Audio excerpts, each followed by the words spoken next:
Alright, so welcome everyone. Thanks for coming to my panel. I do see some familiar faces and some new faces. That's really cool. So this is the Sergals, the world of Vilous. So a little about me. So I'm this guy right here. So my name is Annex, that's my Sergal name. I also go by Bandrick, but most of you probably know me by Annex. So I'm on the Vilous team, I help out with Mick and stuff. I do the Japanese to English proofreading, that's my main role. But I also do editing for the Manga, which is the other part of the big thing. And I'm a community leader. I'm in the Merc crew and a couple other places where I'm an admin. So I help people out and help people get more involved and answer questions if they have any questions about Sergals. That's what I do. I love talking to people. So woohoo, that's why I'm here. Alright, so let's just get right into it. First of all, who here is new to Sergals that don't really know much about them? So we gotta do. I know nothing. Okay, so anyone else I here don't follow new? the canon at I all. love newbies. Who here is also like kind of new? Sort of. Okay. So if you guys have any questions as I go, that's totally cool. Otherwise, most of you are kind of experienced, so I might go a little quick. So yeah. So let's start out with where this all began. These are the creators of the Sergal and Vilous universe. So on the left right there, that's Mick Ono. She's gone through a bunch of different names, but mostly it's been Mick. So she used to go by like Transient Mick or Mick 39, but now she just goes by Mick. So she is the species creator, and her close friend Kiki Uma is the person who's more in charge of the story and the world building. So she does more of the writing, although Kiki is also an accomplished artist as well, and she's pretty good as well. So a little brief history about where all this began. It began back in 2003 where Mick created Sergals first in Japan. And it's kind of based off of, in that time in Japan, like furry, dragon-like things were really popular. So that was her like addition to the fandom at the time. That was kind of her own personal thing. She drew these creatures and it was kind of fun. But around 2006, Sergals started becoming popular in the West, thanks to 4chan, Second Life. It started to kind of explode there. Because like someone happened to come across it and thought, this is really cool. The 4chan guys, most of them were like tabletop gamers, so they wanted the idea to kind of incorporate that into D&D games and other kind of tabletop. So that's where we kind of got big there, and then of course Second Life became really big because of the avatars, which are still up for sale. What do you got? I have one interesting question. Pardon me for being dirty. Do you know how Sergals and cheese became a thing? I've never understood. It's just always been a thing. That's just a meme. Like any other kind of meme. There's just a meme. It's the shape of the head. That's the I know that. That's obvious. I don't know how it did become a thing because of something else. Did it like Yeah, it just to me it's that everybody ran away. It's fun. I love it. Yeah, it's just fun. Like it's unofficial, of course, but it's a fan meme. So in 2015, so not too terribly long ago, the Vilous team was formed because Nick kind of took a break for a little while, and then she started kind of getting back together, and she invited some of her some friends as well as some of the bigger fans of Vilous to help her out and kind of facilitate the fans and everything else like that. So the Vilous team was formed to help with that, and the website and the manga was officially launched. So.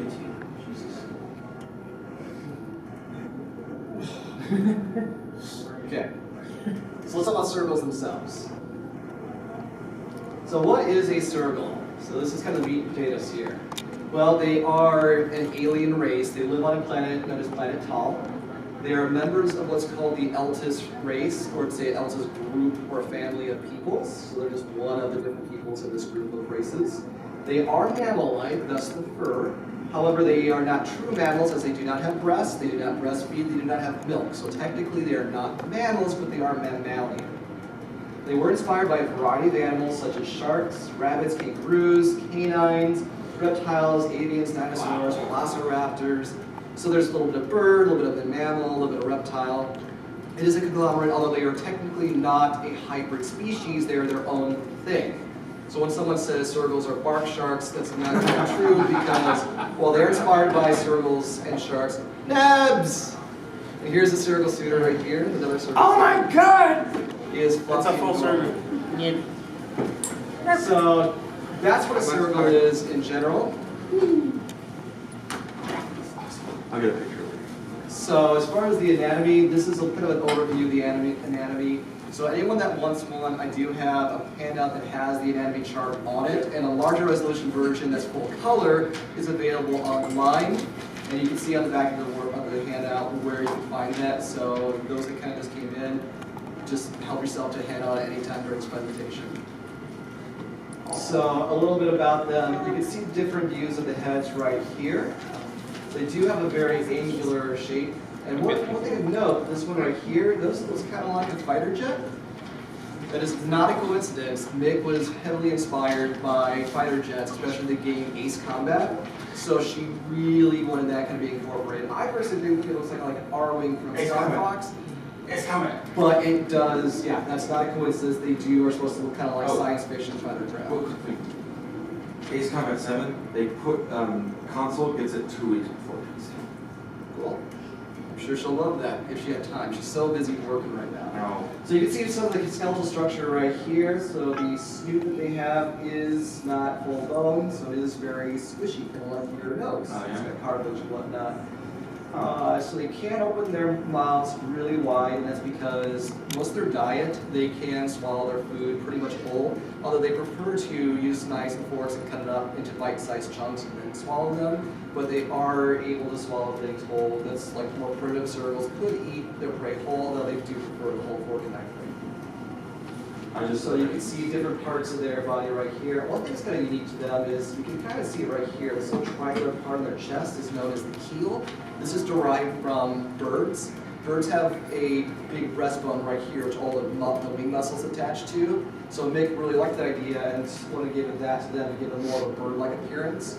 So that's the thing that's kind of interesting. And you get to see more of the skeletal structure, and you can kind of see the keel right here looking out. So that's the anatomy. So there are 4 main varieties. It used to be just north and south, and that's been expanded a bit more. So we still have the northern, the classic. They're typically white and gray. That's the northerns. They're the more standard, and most Sergals are, well, actually all Sergals are derived from them. These are the ancestors. So the rest of them are descended from the original gray and white northerns. So near the northerns, these guys are similar to them. The western ones, I call them the pretties. They come in a lot of different colors, which you'll see soon. So like teals, aquas, pinks. So they, I would be they come in a lot of western. vibrant. Probably yes, or western descent. Maybe. I don't know. I don't even have a ones- keel on mine. The eastern ones are the bigger, taller, stronger ones. They have actually what's called a hybrid vigor between the northern and the southern. So they are the big ones. A lot of you may know Rin, the dancing Sergal. He is mostly eastern. My character is eastern, so easterns are pretty popular. The last one is the southern ones, or what I call the culture, because they're the ones that founded Goldring, the main city of the Alta civilizations. It's basically like the New York City of this planet. So that's the southern ones. They come in more of a dusty tan color, very desert colors because their city is a desert oasis. Good question. Which one was kind of almost faced like extinction? That would be the westerns. I'll come to that. So here's the Sergal's coat color variations. So the pure northerns are mostly grays. Civilized northerns, you can see a little bit more color here, which does kind of bleed into the westerns, which has a very wide palette.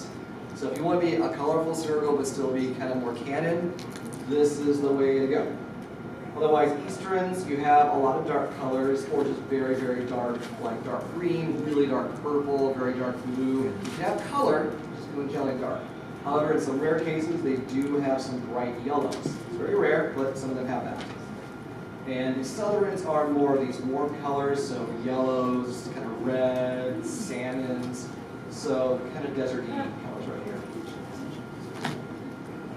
So what's the typical nature of a Sergal? A lot of people think of them as like these big, ferocious, dangerous peoples or whatever.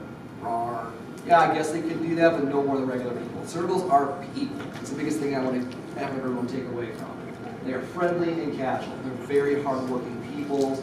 They're kind of simple-minded compared to their other Eltis brethren, but they can be as intelligent as you and me. They tend to be a little bit more relaxed and laid back, which I think is cool. So they are naive but optimistic. They don't hold grudges. Like if they get into a fight, they get over it pretty quickly. So again, they're very easygoing. They're also influenced by their environment and strong leaders. As we'll find out soon enough, Thailand's a very dangerous place, so they do what they have to do to survive. They're influenced by their environment. And their religions and whatnot are also part of that. So that's their nature. So let's talk a little bit about the Eltis races that I mentioned. Sergals are not alone in this world. There are three main species here, or races. One are the dinosaur bird-like Nevrians, which is also a big fan favorite. We also have a Nevrian in the back right here. Hello. So, Nevrians are really cool. I do have a big part in my heart for them. But I also really love the Gunners. They are underappreciated. I wish more people made an Gunner persona. Gunners can be most any animal, right? They can be a variety of things, yes. We don't have humanoid-like. They are the most human. Yeah, good observation. They are the most human of the three. Yeah. The females do have breasts, and I'll show that a little bit later. Didn't mean to sound that dirty, but yeah. So the females are the most mammalian of the three. They do have breasts, they do breastfeed and everything like that. So that is the Gunners, and they do come in different varieties. I don't have any I can show right now, but they can go from like, some are rabbit-like, some are bulldog-like, some of them are more goat-like. They do have an amalgamation of different visual appearances to them. There actually is a Gunner reference coming at some point that will showcase more of that. For right now, we mostly have more of the goat-looking ones. Either way, I think they're cool, they're awesome. We'll come back to them more. And as we all know, we got the Sergals. So this is kind of the size range that these are pretty much to scale. So you can see that the Nevrians are a bit more petite. The Gunners are kind of average, and the Sergals are the nice tall ones. So Nevrians, they are the most, I think the word is sexual dimorphism, where the males and the females are the most different, similar to a lot of real-life Earth birds. So the females come in these earthy colors right here, and they are much more velociraptor looking. They do have like these toe talons. They do have more pronounced teeth on their beaks, and they take on a more masculine role in other society. The flip side are the males. They come in a lot more vivid, bold colors, kind of like how peacocks, the red cardinals are the bright ones. They do have full-on wings. The females have much more smaller wings. You can see a little bit more feathers. Males do have nice long wings. They are capable of some limited flight ability, especially when they're younger. As they're older, it's more of a glide, but it has been told that they can fly up into other perch areas. So how much can they actually fly, that's still yet to be fully determined, but they do have limited flight capabilities. So male nets, while the females are a bit more masculine, a bit more gruff, they are usually tasked and are in charge of taking care of the males, so they are much the caregiver, the breadwinner of the Nevrian society families. They go out and they do the hunting and most of the other adult stuff. Male Nevrians are more kind of likened to be like teenagers. They're a lot more chattery, they're more easily excited. Sometimes they're a bit immature. Some prefer to be a bit more effeminate, but not necessarily. The main thing is that they're very, very youthful. And that's why, another reason why the females are tasked with taking care of them in their society. And of course, like any other people, there are exceptions. You can have a female that wants to be very boy-like, and there could be some male Nevrians that want to be the breadwinner of the family. So sometimes there's role reversals like any other person, but that's the general gist of that. Like Gunners, I wish I had a little bit more to show, but as you can see here, the males and the females look the most human-like. So this right here is actually, this is a character who's in the audience right there. So Phil is an example of a more rabbit-styled Gunner. Well, this guy looks a little bit more on the goat-like, so you can see the ram-style horns. But either way, almost all, I would say all Gunners have hoofed feet, so you have the hoof their cloven and the hooves are like deer. Yeah. But they are the most human-like, so you can see they do have breasts for feeding young. So let's talk a little about the world. What is Tom? This is an older representation of the solar system. This is subject to change, so this is a little bit older, but we do have the planet Tom right here. That's where they live. The sun is known as Vilous. We have the sun, their star's name is Vilous. That's where the whole name of Vilous comes from. So a planetary map of Tal. Tal is mostly a desert planet. They do have lakes and streams. There is water on the planet, it's just less plentiful. So this yellow area is an area where the solar radiation is so intense nothing can live there. At least the Altus can. It's just way too hot, it's way too evil. So they live up here. How do they get from to the south? Like, do They don't. cross? Oh, They're completely limited to this area. They Oh, might geez. someday expand out more this way, but this way won't be coming anytime soon unless they develop higher technology, which they are not there yet, like planes, tunnels, something like etc. Ah. Yeah. Right now they're that. looking We at need this to do area. that. So zooming in on this area right here, we show this is where they live.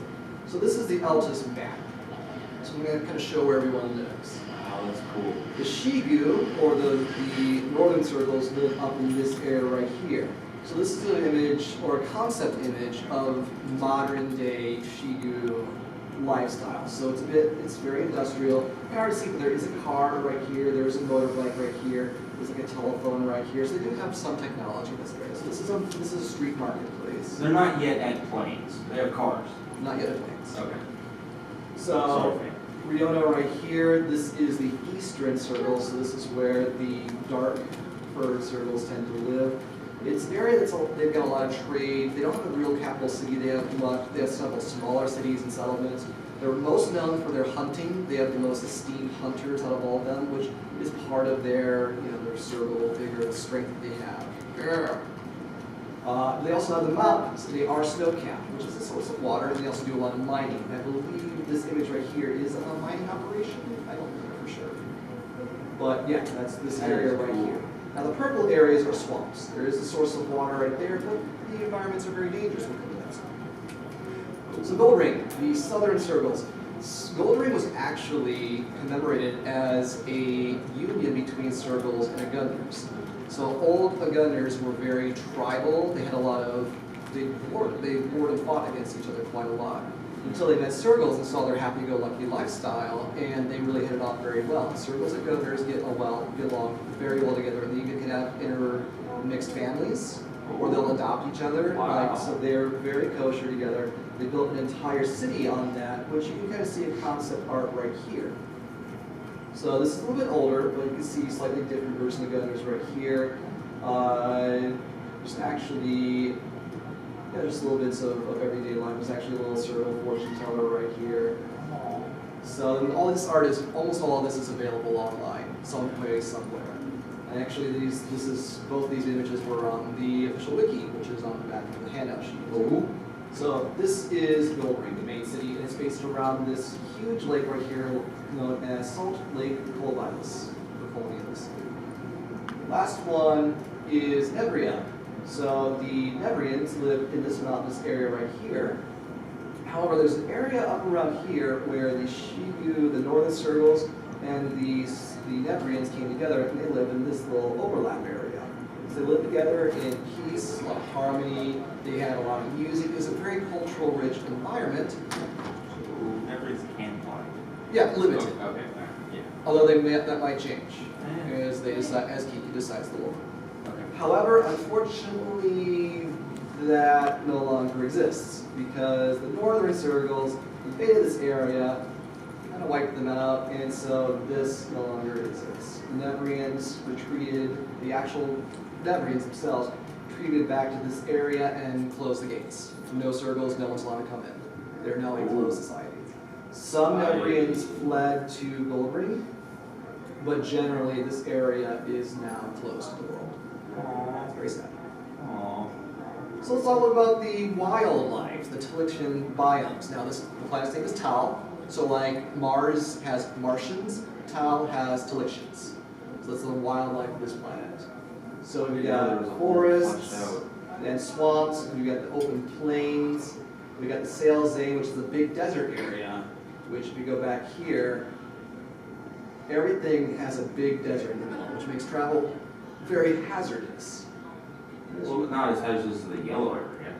It's pretty hazardous. Still pretty bad. Yeah, no. And there's other like mixes of the environments. It's a pretty environment-rich area, but see this big critter right here? Pretty dangerous. Let's look at more of those. The Telixian creatures are incredibly dangerous and incredibly deadly. Oh, God. A lot of them are humongous. A lot of them have stingers, deadly venom. Not to scale whatsoever. These guys right here. Anyone seen the movie Tremors? Gosh. That. They are gigantic worms. They live above ground in the swamps, and they shoot toxic darts that when you're hit, you start to bleed out, and you're also paralyzed and can no longer move. It makes you worm food in about 10 seconds. Oh. So, one of the most dangerous and most feared creatures in the entire world. I thought that weird thing was more. These are also Oh, dangerous. God. These are the size of like this table. Oh, good God. And the stingers right there will also paralyze you, although as long as you got a backup buddy, you'll probably be safe. Then you can recover from the sting, but they're also very nasty buggers. Now, not everything is dangerous. We got little rats right here. We got piglets. These are domesticated. This is their version of a horse. They are domesticated. They can be ridden or used to pull carts. We got Telixian goats. This is their version of a cat. They also known as stalkers. So here is their version of a cat. So an alien-esque cat. Are some domesticated, like some cats eat like normal cats? Some, yes. But these are more like tigers. They're big. Yeah, no. Is there any smaller? They come in different Okay. sizes. Some Okay, so if they might have a small version. Yeah. Okay. Sorry. So, and then they also have their version of canines. So we have these right here. This is the wild version of them. They call them Vilous. And these right here are dogs. Now what's interesting about them is that the wolves have these big wings on them. They're actually solar wings. They can go out of the forest, open them up, get a bunch of sunlight and energy from the sun, close them back up and go in the forest. They're good for another week or so.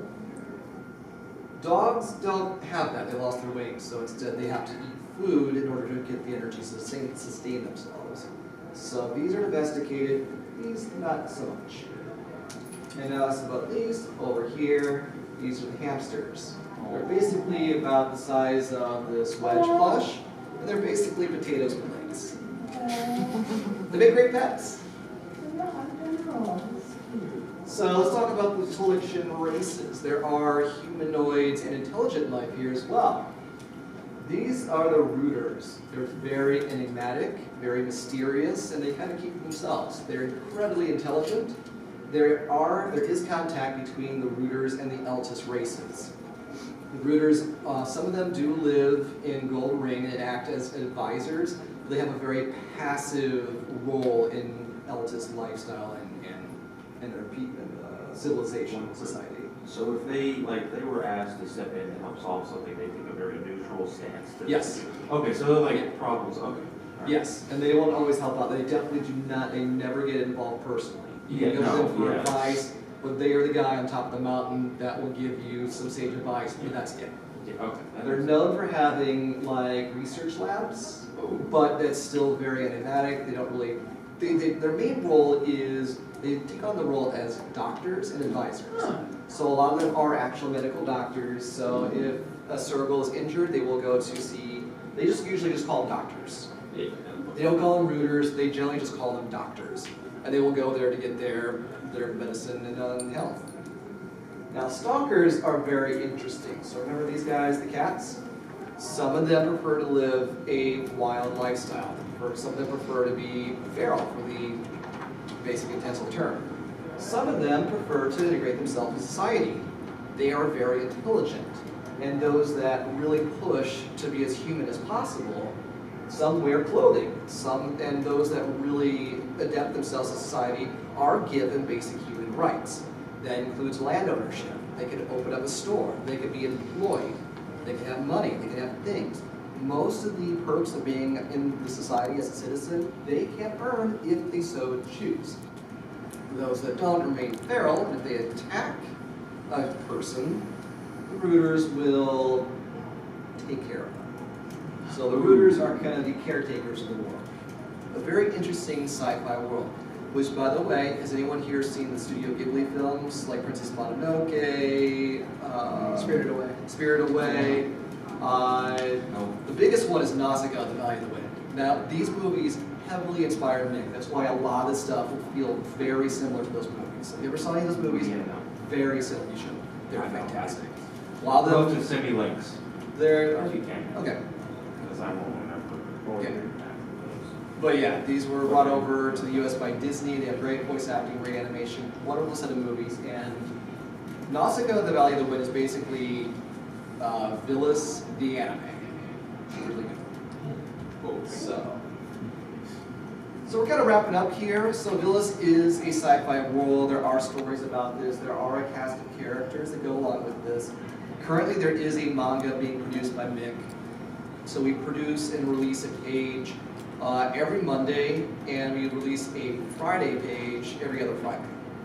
So in general, that would be 1, 2, 3, 4, 5, 6, 6 pages per month get released. So there is a manga going on. These two have already been featured in the manga. So we got Baku and Ged, who are best friends. They're very adorable. Jack has not been featured yet, but Cad has.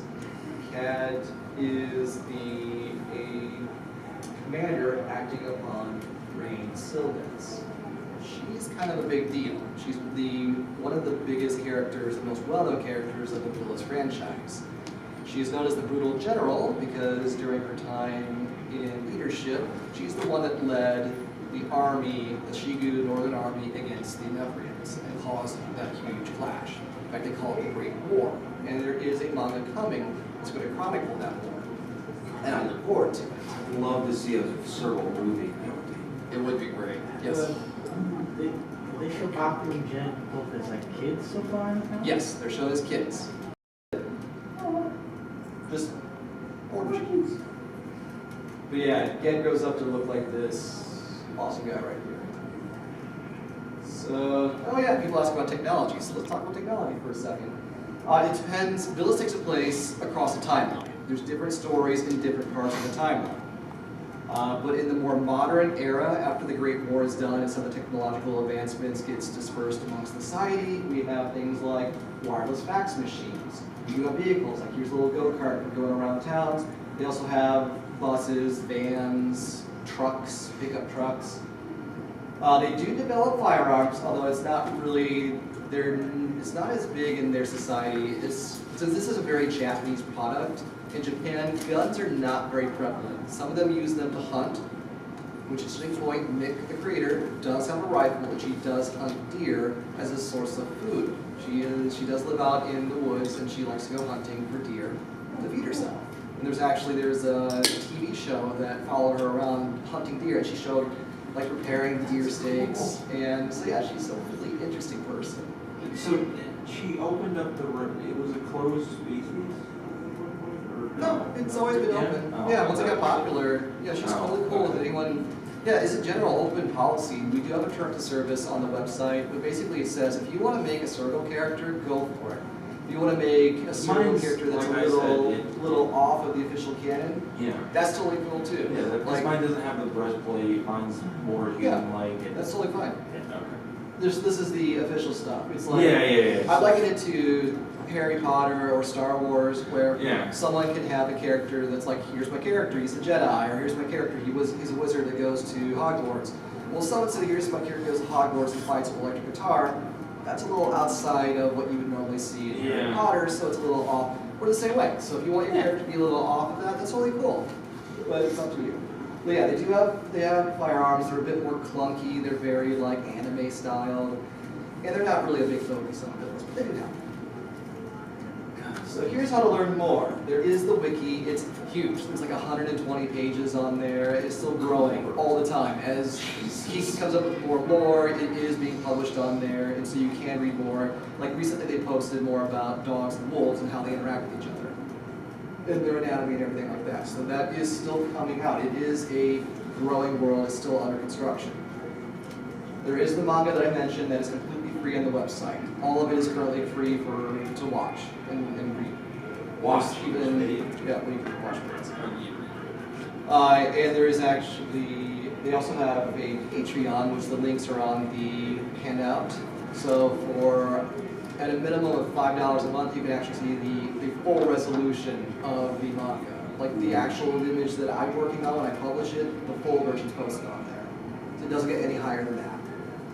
And the official Vilous Telegram room, for those that use Telegram, there is a lore room. We can nerd out about the world and everything. So it's not merc-proof? It is not merc proof. Oh, interesting. So yeah, there's actually different places for Sergal fans to go. There's the lore room to talk about this. There's Merc Crew is just a fan room, so it's more furry centric.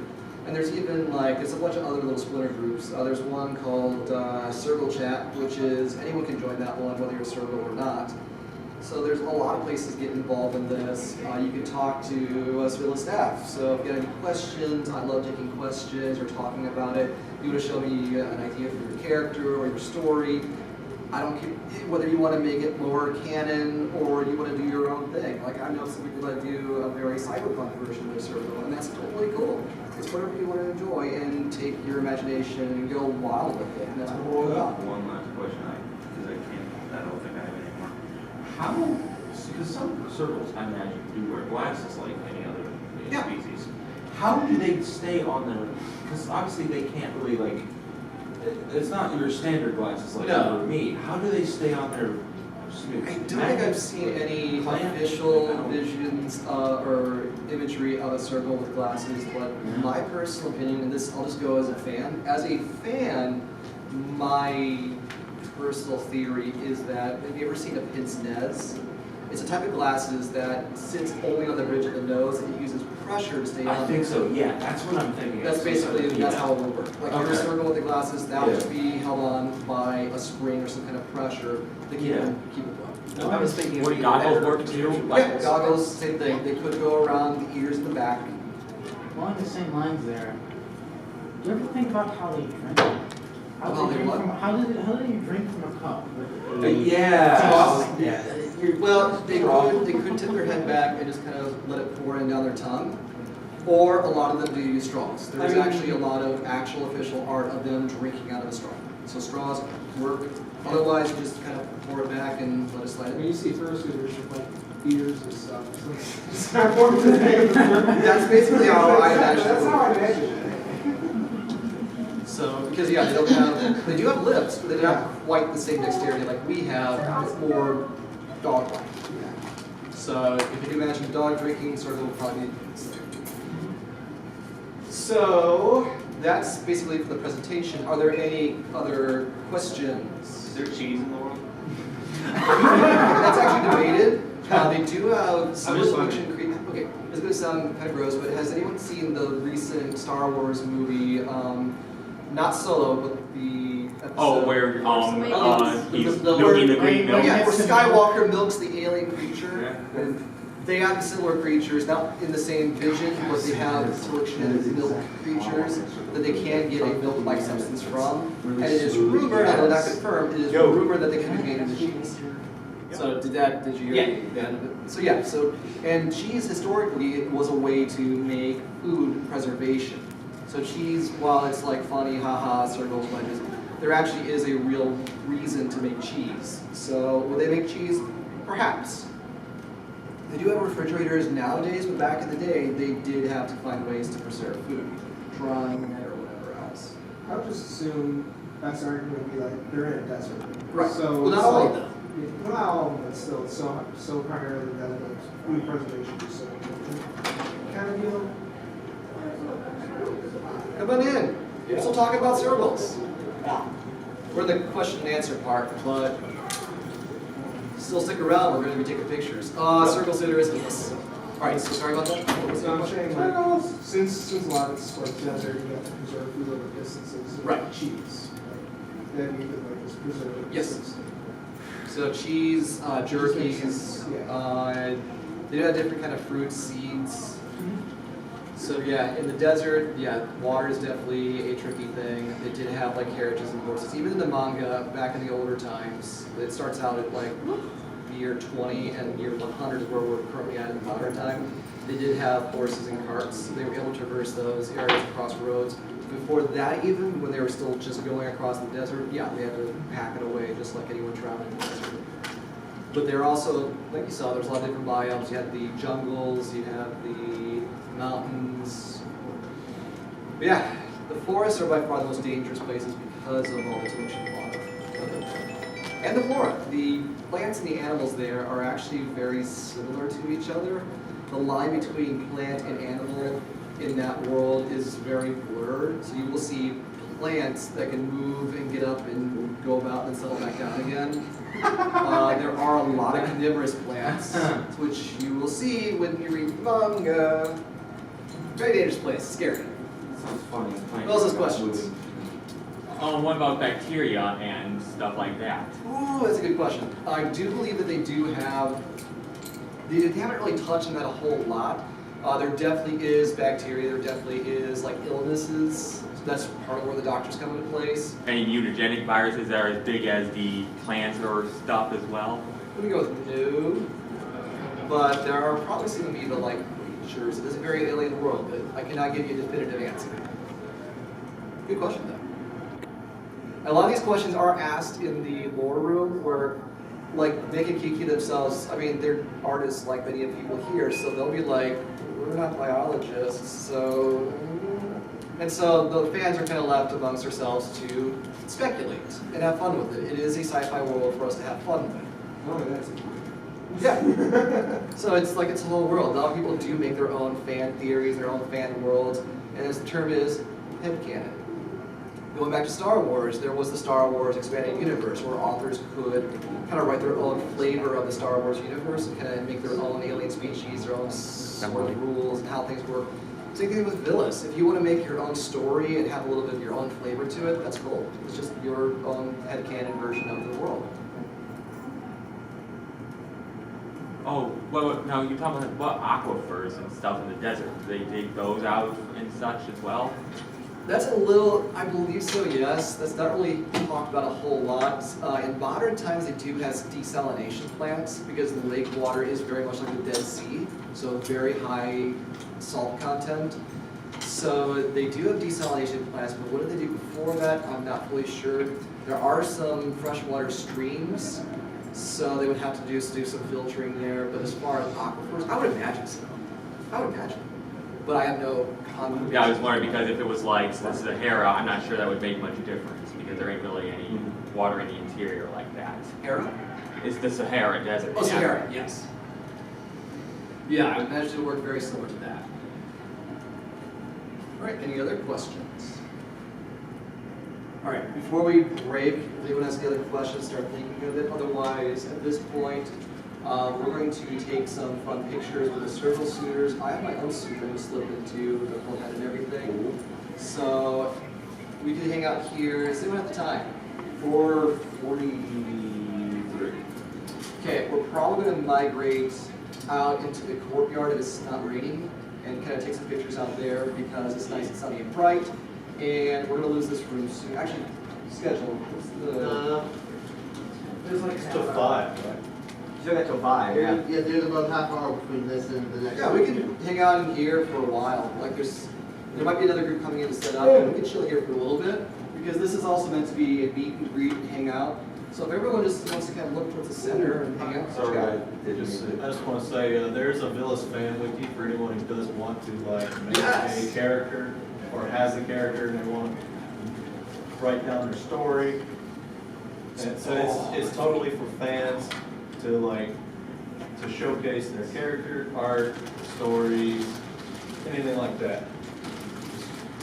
The Vilous fan wiki. I'm admin of it. Annex is an admin of it here. They can contact any of us or just ask on Telegram, any team members, and I'll direct you to the right place and help you set up. Just to add more to that, yeah, Dragon's an awesome guy. This is kind of his main focus is this, and it's kind of like an encyclopedia of all our characters and stories, which is really cool. So yes, I do hope that anyone that's got a Sergal character considers going there, at least just like post a picture of your character to add to the encyclopedia. Like I got mine on there, not a whole lot of scripted story, but just like here's a picture of my character so people can see, here's all these Sergals. It's really cool, it's totally free, just make an account and go. And it doesn't have to be Sergals. Oh, yeah. Never ends, Goodners. You could also, if you make story, you make a place, a company, a store, anything like that. Yes. Right, so you have a question? Is there like a name generator somewhere? Because I've tried to find one. That's a good question, and the answer is no, and I wish there was, because if you want to ask general ideas for circle names, is that what you're mostly asking about? Yeah, because I tried to build up a name based on the Drive for RPG PDF for the Pathfinder characters I'm running. Gotcha. And it's just two coupled together first names. Gotcha. Circles typically have short, simple names, like 1 to 2 syllables, and the shorter the better. Like my character's name is Anix, A-N-I-X, 4 letters. A lot of those characters you saw up there, there was Ged, there was Jack. Of course I'm blanking because I'm in front of everyone. Where's one of the names? Cod, Lyric, Rain. Some fan names is Drago, Rin. So the shorter, the better. If it's kind of a more Japanese sounding name, it's also bonus points. And if you're looking for names for Gudners and Nevrians, kind of the same thing. Nevrians would have more of a Japanese name, but really it's kind of up to you. There's not a whole huge list of characters just yet because it's still expanding. Yeah. But yeah, for Sergals in particular, shorter is better. If I could jump in here, there's a fan who is expert in languages who made the Sakura language, which is supposed to be very similar to something that you imagine the Sergals would speak. He's got a good portion of it just online, I think, saved in Google spreadsheets, and it's a good resource if you wanted something that is exotic sounding. And I don't have a link to it. Mace Sergals, the guy who came up with it, and Yeah. if you're in the lore and you mention it, one of us can find the link for you. It's pretty easy. Most of it's on Reddit, Yes. actually. Yeah. It's on this road. Yep. Yeah, if you want to Google it, you'll probably find it, but type in circle language, and I'm sure you'll find it. It's called, I don't know how to pronounce it, you said. I said Sakura. It's like S-E-K-I-R. Yes, I pronounce it, I just lost it. S-E-K-I-R. So it's like, it'd be like a good reference or a good place to start if you wanted to have a meeting with a name. Potentially come up with something. But yeah, it just kind of gives you some ideas. And you can always run it past somebody, be like, is this a good name or not? And at the end of the day, you get full, like, rights to choose your own name. So you can have whatever you want. If you want to try and make it more in the world, then that's one thing good. You've got full control. And it could be even like a nickname or something. It's just, Yeah, it's based on that. Yeah. Especially with Pathfinder, just have fun with it, really. Whichever sounds cool to you or fits the character. Okay, just like anything else. Sociological question. If So- north and south come together, let's say there's a main ship, would it be considered a half breed by both sides and neither side would like it, or how would that work?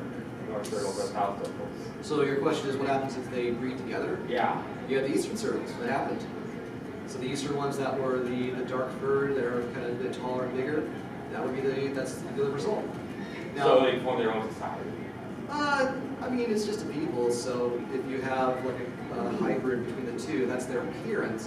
But they're just people like anyone else. I wasn't sure because even in old society now, you mix with this person now their culture like you are. Oh yeah, no, there's no cultural issue. The circles wouldn't even care. Like they're so laid back, easygoing, they really don't care. So if a human like us suddenly teleport to Vilous, to Tal, the circles wouldn't care. You'd be like, oh, you're just a Other careless humans. human. And they would be. The Gudners are a bit more human-like, so they have a bit more of their own, a little less tolerant. But the Sergals, yeah, they're super easy going. They're like, whatever, let's have fun.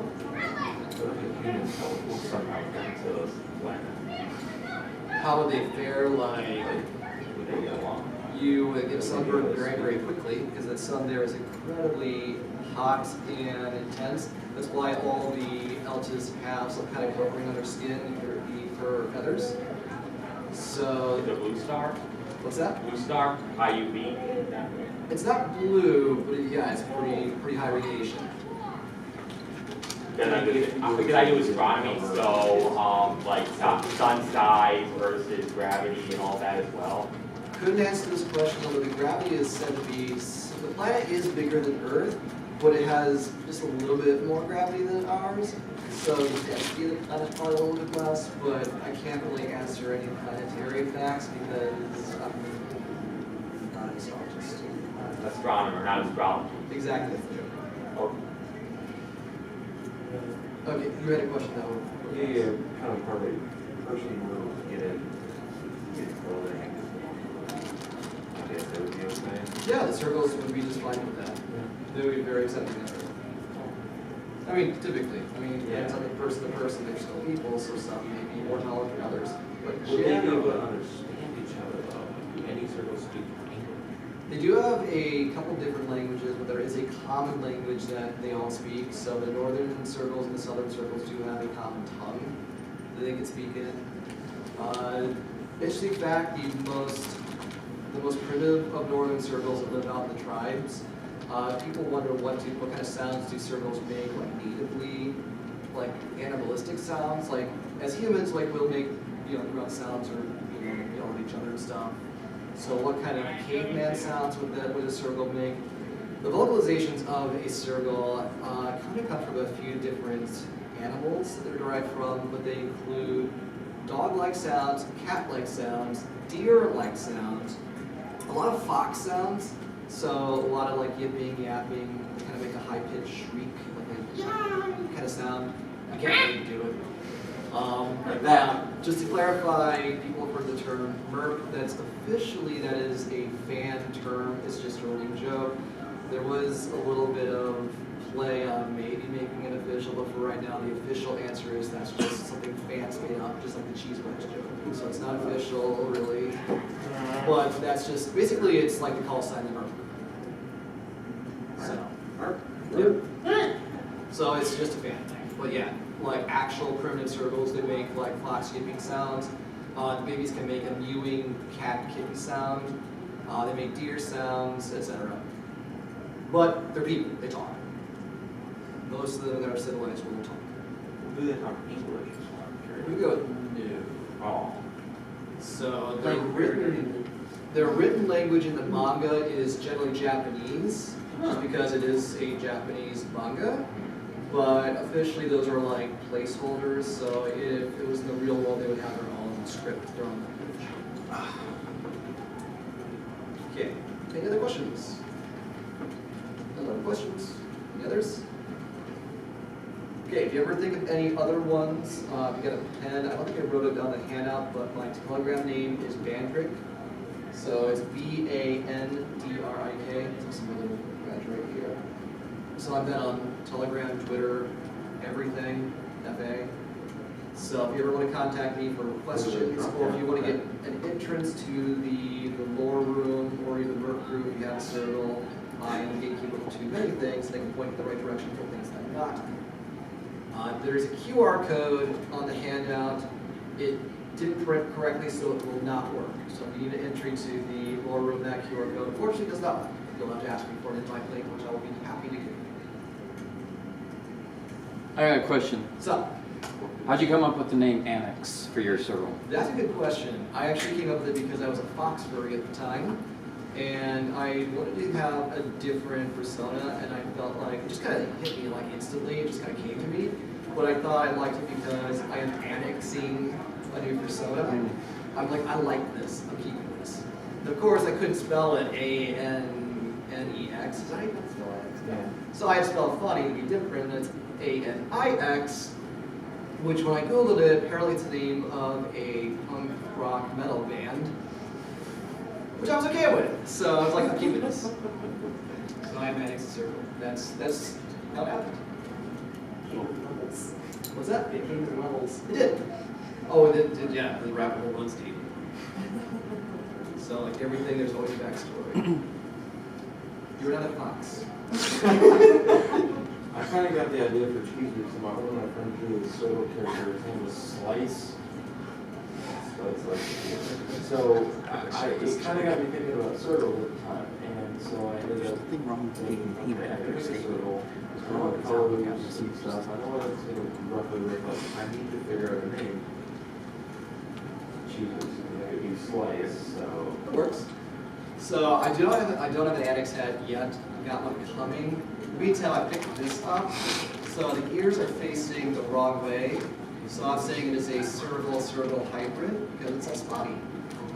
Some Sergals can have spots or stripes to their fur pattern, although it's kind of rare. So this technically could happen to a southern Sergal, although it would be highly uncommon. Yeah, I'm gonna put this head on just a bit. Let's put these pictures. Yeah. What?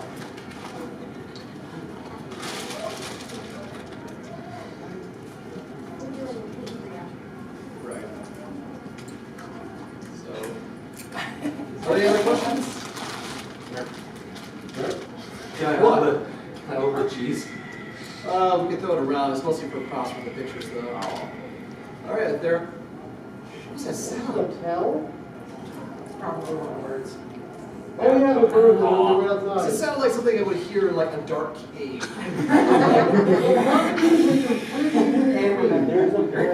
Oh gosh. Roll for initiative. All right, everyone, please stick around to kind of hang out and see the first, like us, like burp about. It's gonna be a lot of fun. And yes, I did say burp about because it's like derping, but sort of derps. So, but yeah, thank you everyone for coming. I hope you all had a fun time, like listening to me yap about Sergals. I love talking about them. So, Sorry that I thought it was done for the days of, okay. I'm gonna put some stuff on. Yeah, we're gonna have some fun.